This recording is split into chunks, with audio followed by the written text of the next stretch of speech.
अब आते हैं प्लासी का युद्ध। प्लासी का युद्ध 23 जून 1757 को प्लासी गांव में हुआ था। एक तरफ सिराजू की सेना थी और दूसरी तरफ क्लाइव की सेना थी। मद्रास का गवर्नर रॉबर्ट क्लाइव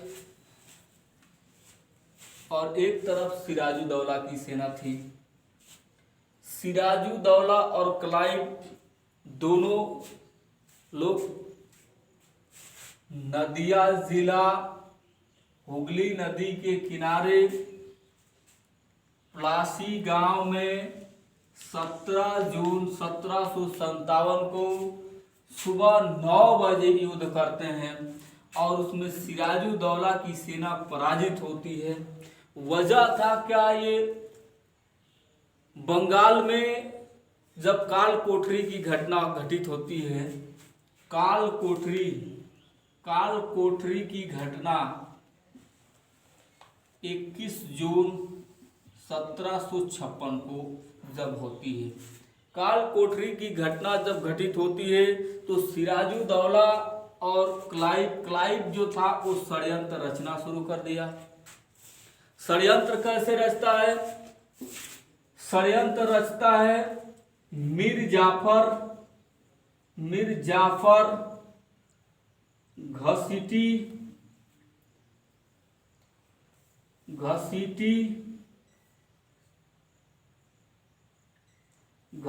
बेगम, शौकत जंग, इन तीनों से षड्यंत्र रचने लगा रॉबर्ट क्लाइव। षड्यंत्र रचने लगा, कहा कि मीर जाफर आपको मैं बंगाल का नवाब बनाऊंगा यदि सिराजू दौला को आप मरवा देते हैं।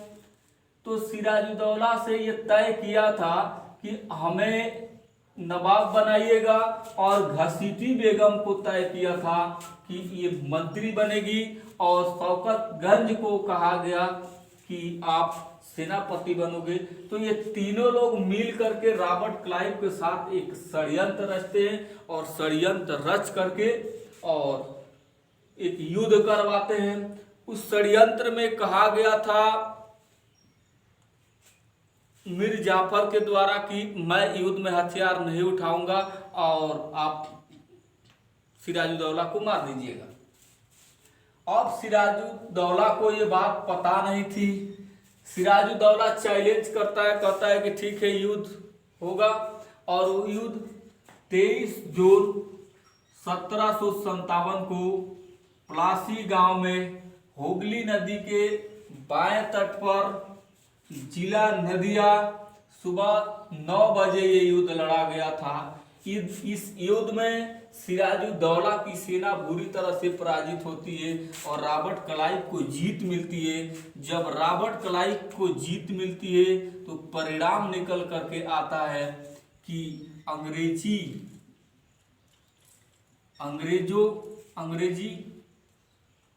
अंग्रेजों का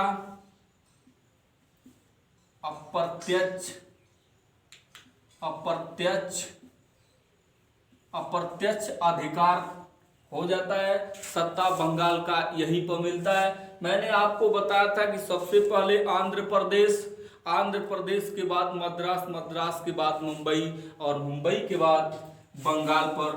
तो बंगाल पर अंग्रेजों का वर्चस्व स्थापित होता है। सत्ता इनडायरेक्ट रूप से यहीं पर प्लासी के युद्ध में मिलती है। अब सिराजू दौला की जो सेना थी उसमें अम्मी चंद्र, यार लतीफ, राय दुर्लभ और मीर जाफर ये लोग सेनापति थे उसके। पता चला जब युद्ध तब तक तो ठीक रहा जब तक अम्मी चंद्र लड़ रहा था, लेकिन अचानक अम्मी चंद्र मारा गया। जैसे ही अम्मी चंद्र मारा गया तो मीर जाफर अब हथियार चलाना बंद कर दिया। अब ये बात प्लासी के युद्ध में सिराजू को पता चलती है, सिराजू दौला को पता चलती है। तो सिराजू दौला अब भागना स्टार्ट कर देता है। सिराजुद्दौला अब भागना स्टार्ट करता है तो कहा गया है, इतिहास में लिखा गया है कि सिराजू भागने की कोशिश कर रहा था। भागा है महिलाओं का साड़ी पहन करके, साड़ी पहनकर, महिलाओं का साड़ी पहन करके भाग रहा था। और जिस गाड़ी पर बैठ करके वो भाग रहा था वो ऊंट थी, ऊंट। कहा गया है कि सिराजुद्दौला प्लासी के मैदान को छोड़ करके और ये भागता है, किस साधन से भागता है? ऊंट से भागता है। लेकिन कुछ दूर तक दौड़ा करके और क्लाइव की सेना इसे मार देती है, तो यहीं पर ये खत्म हो जाता है। और रॉबर्ट क्लाइव मार देता है। जब मार देता है तो अंग्रेजों को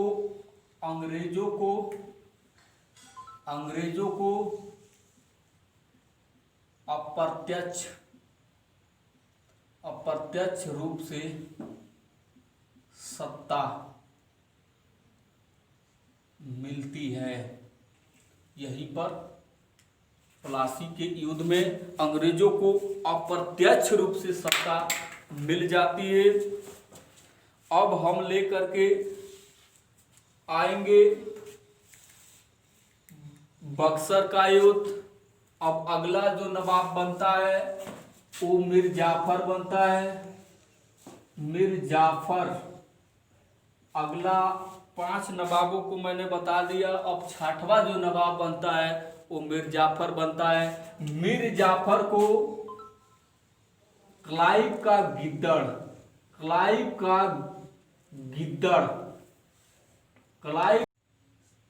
अब मीर जाफर प्लासी के युद्ध में अंग्रेजों का हेल्प किया था, इसलिए अब बंगाल का जो नवाब होगा वो मीर जाफर को बनाया गया।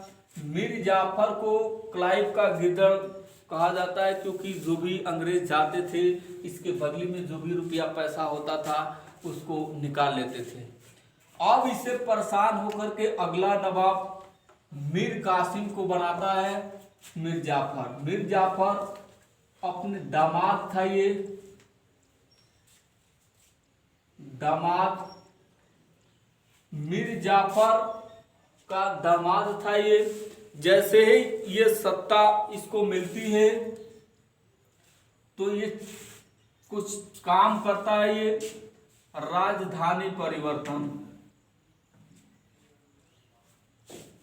राजधानी को परिवर्तन कर देता है।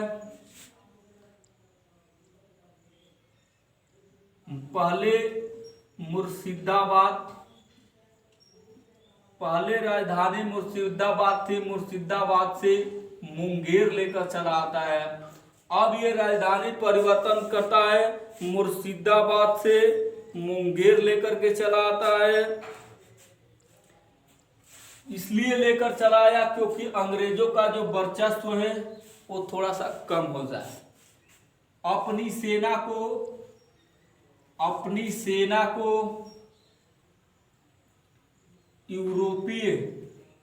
यूरोपीय मॉडल पर तैयार किया। अपनी सेना का जो ट्रेनिंग था वो यूरोपीय मॉडल पर जर्मन का एक सेना नायक आया था। जर्मन एक देश है, जर्मनी का एक सेना नायक आया था वाल्टर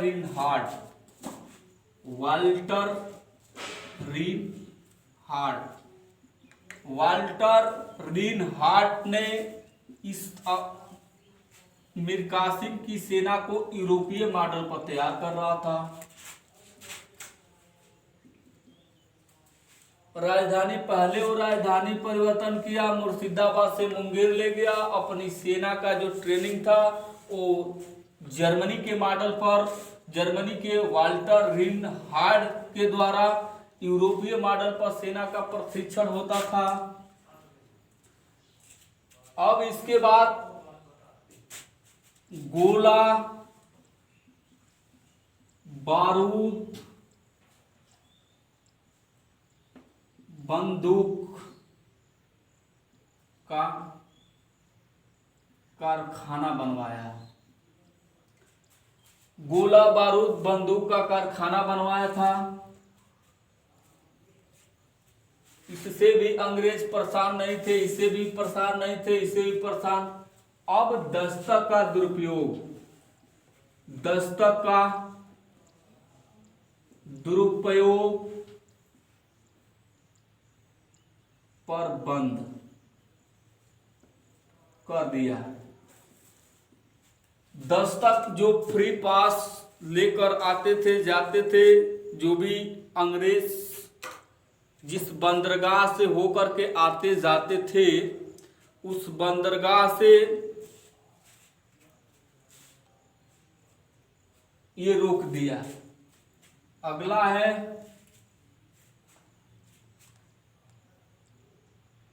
कि अपनी सेना में जितने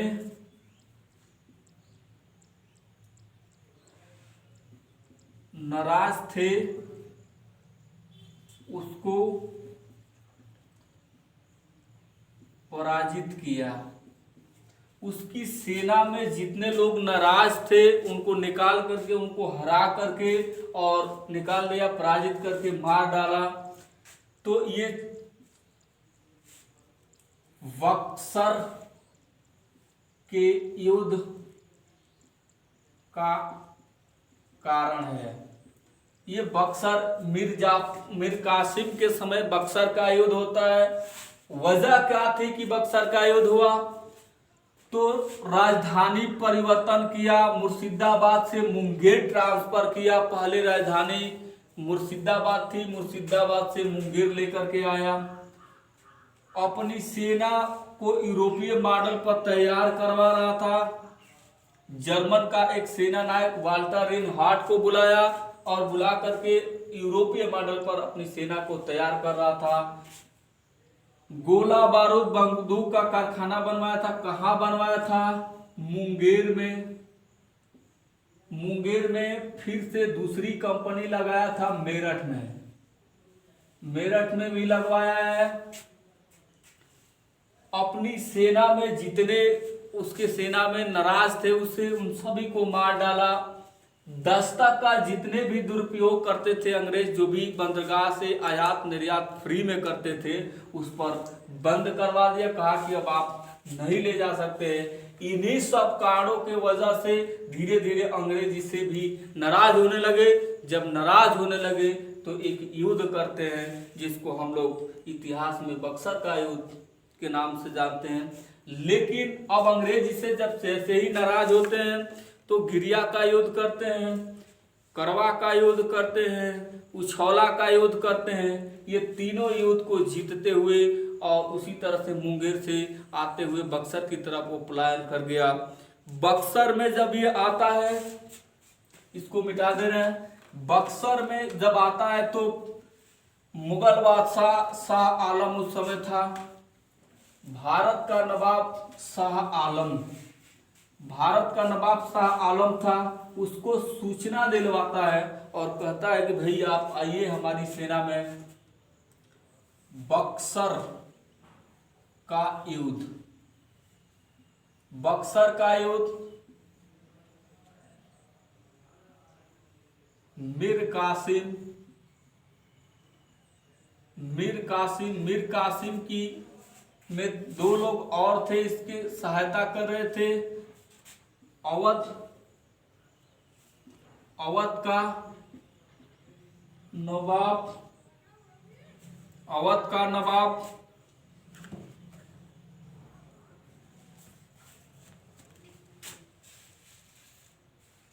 मीर कासिम का जो सहायता कर रहे थे, अवध का नवाब और मुगल बादशाह और एक तरफ अंग्रेजी सेना थी। एक तरफ मीर कासिम की सेना, नवाब की सेना थी, दूसरी तरफ अंग्रेजी की सेना थी। हेक्टर मुनरो अंग्रेजी सेना का सेनापति हेक्टर मुनरो था और मीर बंगाल की सेना को बंगाल की सेना का नेतृत्व मीर कासिम कर रहा था। अवध के नवाब और मुगल बादशाह इन तीन सेना संयुक्त रूप में लड़ रही थी बक्सर का युद्ध। तीनों सेना यहीं पर पराजित होती है और जो 22 अक्टूबर 1764 को बुरी तरह से पराजित होती है। रॉबर्ट क्लाइव का सेनापति था हेक्टर मुनरो और यहीं पर बुरी तरह से भारतीय सेना पराजित होती है। और जब भारतीय सेना पराजित होती है तो अंग्रेजों को बंगाल में अंग्रेजों को सत्ता पूर्ण रूप से मिल जाती है यहीं पर। और जब सत्ता मिलती है तो पूर्ण रूप से सत्ता मिलती है और यहीं पर एक संधि होती है जिसको हम लोग इलाहाबाद की संधि 1765 में इलाहाबाद की संधि होती है। इलाहाबाद में दो संधि होती है, एक अवध के नवाब के साथ और एक मुगल बादशाह के साथ। मुगल बादशाह के साथ एक अवध के नवाब शुजाउद्दौला और शाह आलम द्वितीय। शाह आलम इलाहाबाद की संधि मुगल बादशाह और अवध के नवाब शुजाउद्दौला के साथ रॉबर्ट क्लाइव करता है। इन दोनों के साथ संधि करता है और संधि करता है। मीर कासिम भागते हुए ये चला जाता है, दिल्ली जाना चाहता था लेकिन इसको गाजियाबाद में अंग्रेजों ने पकड़ करके और वहीं गाजियाबाद में इनको मार डाला गया। तो ये था बक्सर का युद्ध। अब आएंगे आगे लेकर के जो भी वीडियो है वो नेक्स्ट वीडियो में।